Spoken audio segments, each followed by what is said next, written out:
इस फिल्म की शुरुआत होती है चक को दिखाने से। वो हैरान रह गया ये देखकर कि जिस आलीशान बंगले को मैंने भारी रकम अदा करके खरीदा है उसमें तो बारिश का पानी टपक रहा है। तब उसने फौरन इस चीज की तस्वीर बनाकर प्रॉपर्टी एजेंट को सेंड कर दी और दिल ही दिल में उसे बुरा भला कहने लगा। इसके बाद वो अपनी वाइफ जिसका नाम मारिया था उसके स्टूडियो में गया ये चेक करने कि कहीं वहाँ भी पानी टपक तो नहीं रहा। उसकी वाइफ मारिया एक फैशन डिजाइनर और इस टाइम लाइव सेशन कर रही थी और अपने डिजाइनिंग का एक्सपीरियंस शेयर कर रही। खुशकिस्मती से उसका स्टूडियो पूरी तरह से सूखा हुआ था। तभी चक की नजर कमरे के कोने में खड़ी पुरानी मॉडलिंग डमी पर गई जिसे उसकी वाइफ इतना ज्यादा पसंद करती थी कि नए बंगले में भी अपने साथ ले आई। इसके बाद वो बंगले के बाहर गया ये चेक करने कि कहीं बाहर भी तो कोई मसला नहीं है। तभी उसका पड़ोसी चक के पास आया। वो इस बात से हैरान था कि आखिरकार ये बंगला भी कैसे गया। उनकी बातचीत के दौरान पड़ोसी ने ये राज खोला कि घर के पुराने मालिक ने इस घर में सुसाइड की थी अपनी जान। ये सुनकर चक पूरी तरह से चौंक गया क्योंकि प्रॉपर्टी एजेंट ने उसे ये जानकारी नहीं दी। फिर वो वापस आकर लीकेज की तस्वीरें दोबारा देखने लगा। तभी वो एक तस्वीर में शॉटगन को नोटिस करता है। हालांकि उसके घर में तो कोई हथियार नहीं था। वो कंफ्यूज हो जाता है कि आखिर ये गन आई तो आई कहां से। लेकिन अजीबोगरीब वाकये यही नहीं रुकी। अगली सुबह जब वो बंगले के गार्डन में टहल रहा था तो उसकी नजर अपनी वाइफ की उस मॉडलिंग डमी पर गई जो अजीब तरह से गार्डन में खड़ी हुई। तभी पड़ोसी फिर से आ गया और इस सारे मामले को देखने लगा। चक को शक हुआ कि ये मेरी बहन की शरारत हो सकती है क्योंकि कुछ महीने पहले उनकी माँ की एक्सीडेंट में मौत की वजह से उसकी बहन की दिमागी हालत थोड़ी खराब हो गई थी। तब पड़ोसी चक को सलाह देता है कि अपनी बहन की दिमागी हालत पर ध्यान दो। साथ ही वो उसे ये भी सजेस्ट करता है कि वो पास ही बनी लाइब्रेरी में जाकर इस एरिया की हिस्ट्री तारीख को पढ़े। इसके साथ ही वो उसे एक लोकल ग्रुप की मीटिंग में आने की दावत भी देता है। दोपहर को चक लाइब्रेरी गया और किताबों को उलट पलट करने पर एक किताब ढूंढ लेता है जिसमें इस छोटे से गाँव की गहरी हिस्ट्री लिखी हुई। वो जैसे ही निकलने लगा उसने देखा कि कुछ किताबें जमीन पर फैली हुई हैं। साथ ही उसने रोती हुई एक लड़की को भी देखा जो उसे वार्न करती है कि वो इस जगह के राजों में इतनी दिलचस्पी ना ले वरना इसके अंजाम बहुत खतरनाक हो सकते हैं। लेकिन चक उसे पागल समझकर उसकी बातों को नजरअंदाज कर देता है और किताबें लेकर लाइब्रेरी के काउंटर पर पहुंचता है। जब लाइब्रेरियन ने किताबें देखी तो उसकी आंखें खुली के खुली रह गई। उसने फौरन चक को वार्न किया कि वो इस खास जगह की खोज ना करे क्योंकि अब तक कोई भी वहाँ तक नहीं पहुँच पाया है। चक बताता है कि मैंने ऐसा कुछ नहीं सोचा, मैं तो बस हिस्ट्री को समझना चाहता हूँ। साथ ही वो रोती हुई लड़की और फर्श पर बिखरी हुई किताबों के बारे में भी बताता है। लाइब्रेरियन अचानक सीरियस हो गया। वो फौरन वहाँ से निकल जाता है।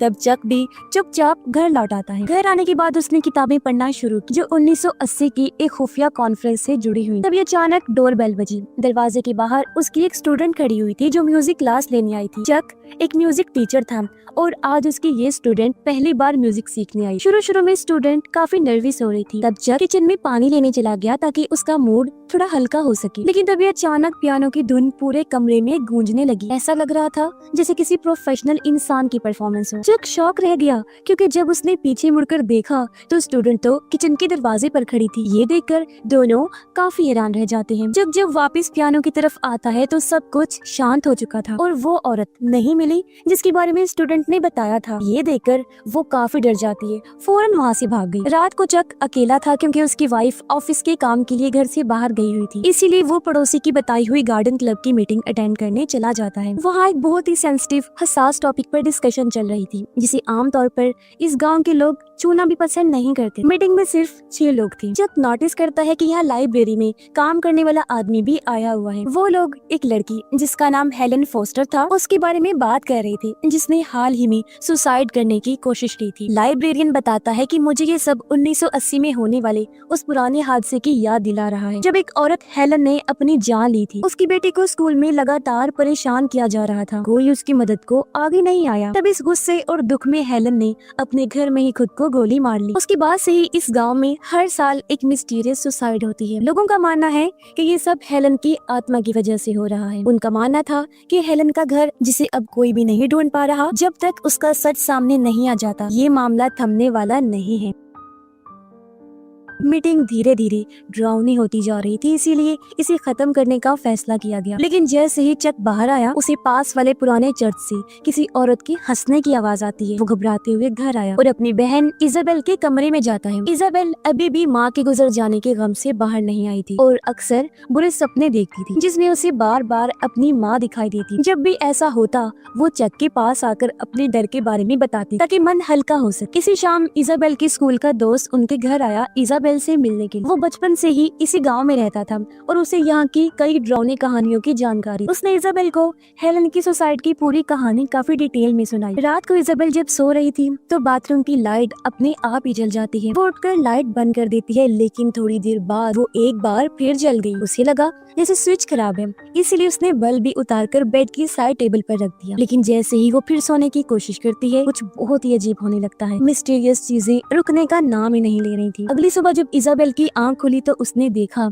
कि बाहर तो सूरज निकल आया है। पहले तो उसे लग रहा था जैसे कोई बुरा सपना था, लेकिन जब उसकी नजर अपने बेड की साइड टेबल पर रखी बल्ब पर पड़ी तो उसे एहसास हुआ कि जो कुछ भी रात को हुआ वो सब हकीकत था। इजाबेल फौरन ये बात अपने दोस्त को बताती है। तभी उसके पास भाई चक का फोन आया, जो इजाबेल को फौरन घर वापस आने को कहता है। जब इजाबेल घर पहुंची तो उसने देखा कि उसकी भाभी मारिया काफी घबराई हुई थी। असल में कुछ टाइम पहले मारिया अपने डिजाइन स्टूडियो में लाइव सेशन कर रही थी। तब कुछ अजीब हुआ, उसके पीछे रखी डमी मॉडल का हाथ अपने आप ही हिलने लगता है। उसी टाइम उसकी बेस्ट फ्रेंड जो लाइव देख रही थी फौरन उसे कॉल करती है। तब मारिया को लगा कि शायद वो मुझे ब्राइडल ड्रेस के बारे में टोकना चाहती है, इसलिए मारिया वीडियो बनाकर भेज देती है और बताती है कि ड्रेस तो पहले से ही तैयार है। लेकिन जब वो दोबारा कैमरे के सामने बैठी तो हैरान रह गई, क्योंकि डमी मॉडल वहाँ से गायब हो गई थी। उससे पहले ये महसूस नहीं हुआ था कि वो हिल रही है। और तभी उसकी दोस्त ने मैसेज पर मैसेज भेजने शुरू कर दिए कि फौरन कमरे से बाहर निकलो। लेकिन मारिया ने इन बातों को हल्के में लिया और अपना लाइव सेशन जारी रखा। कुछ देर बाद जब वो डमी मॉडल की ड्रेस दिखाने गई तब जाकर उसने देखा कि वो तो वहाँ पर थी ही नहीं। अचानक पास वाले कमरे से तेज आवाज आई। मारिया पहले सहमी,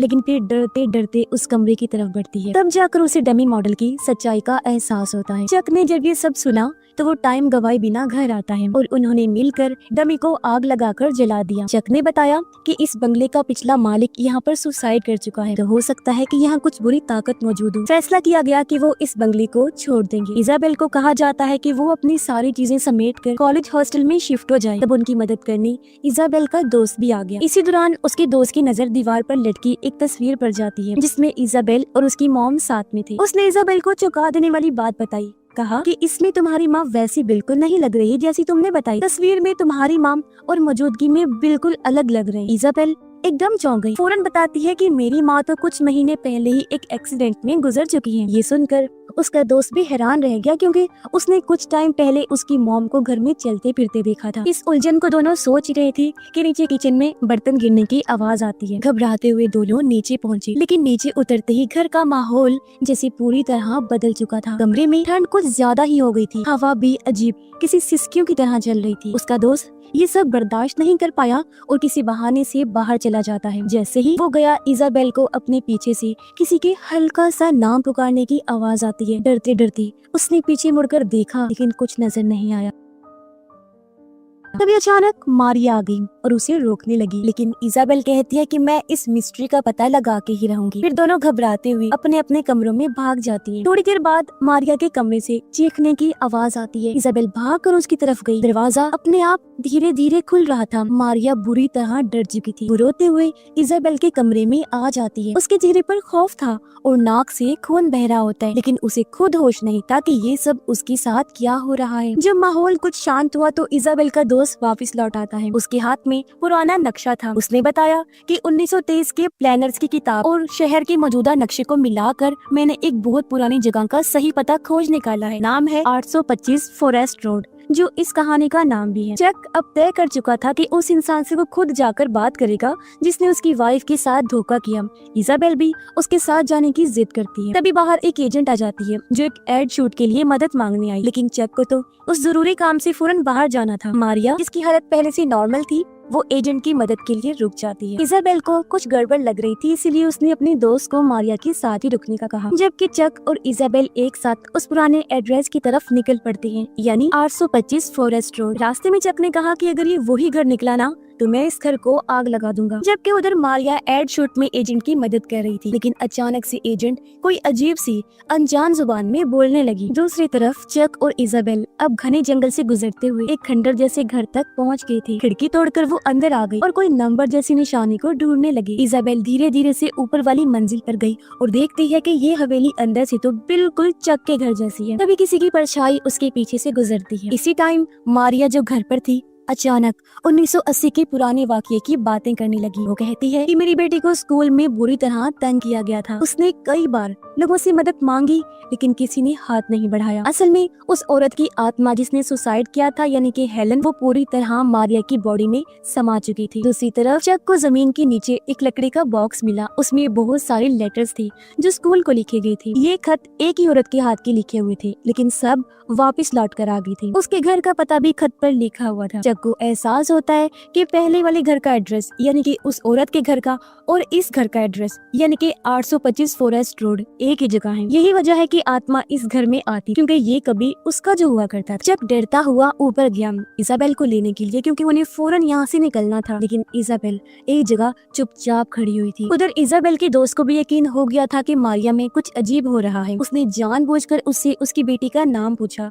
अचानक मारिया जोर से चीखने लगी और पागलों की तरह हंसने लगती है। कुछ लम्हे बाद सब कुछ शांत हो गया। इजाबेल के दोस्त को लगा कि आत्मा जा चुकी है, लेकिन उधर इजाबेल की आंखें हैरत से खुली की खुली रह गईं। एक इनविजिबल ना नजर आने वाले हाथ ने उसके कंधों को मजबूती से पकड़ लिया था। चक ने ये देखा तो भागकर उसकी तरफ बढ़ा। उसने जल्दी से इजाबेल को बचाने की कोशिश की, लेकिन अचानक किसी इनविजिबल ताकत ने दोनों को पुराने कमरे के अंदर खींच लिया। हमें पता चलता है कि उस औरत की आत्मा यानी हेलन की आत्मा ने इजाबेल और चक को भी अपना शिकार बनाकर मार डाला। ऐसा वो टाउन के लोगों से बदला लेने के लिए कर रही, क्योंकि उस टाइम टाउन वालों ने ही कोई मदद नहीं की थी। चाहे कोई बेकसूर ही क्यों ना हो, जो कोई भी टाउन में आता है उसकी मौत पक्की होती है। हेलन सब के साथ अलग अलग तरीकों से खेलकर उनकी जान लेती है। ऐसा वो तब तक करती रहेगी जब तक उसकी मिस्ट्री सॉल्व नहीं हो जाती और उसकी आत्मा को सुकून नहीं मिल जाता। और इसी भयानक एंडिंग के साथ ही इस फिल्म की कहानी भी यहीं पर खत्म हो जाती है।